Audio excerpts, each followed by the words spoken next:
Kasi interviewin natin siya. Kaya doon sa kanya. Kamusta yung 4 months mo sa Saudi? Ano yung mga struggle na na-encounter mo nasa buhay mo dito? Hindi ka nakita. Ayan.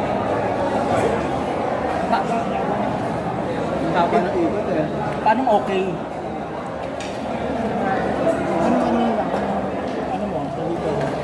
Ano anong expected mo nung unang ng Saudi?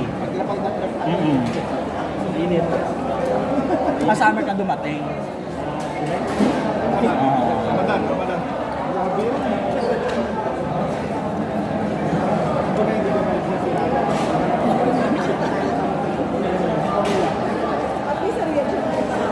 Oo, di ba?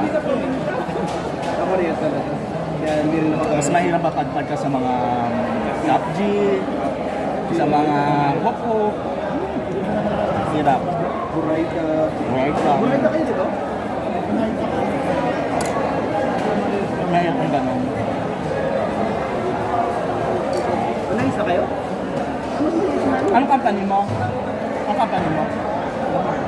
Lamar? Ano Lamar? CDC. Lighting. Tama kayo. Lamar. Parang more on lighting sense sila sa kung nag-supply ng mga sa construction business. Kasi yung may inaano ko yung dati, client namin. Hindi.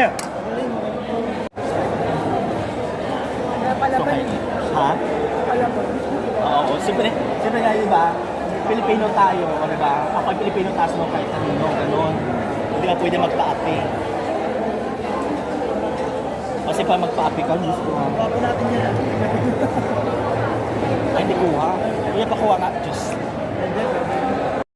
Kuha mo nga dito banda sa amin ito. Pasuyo, in store. Yeah.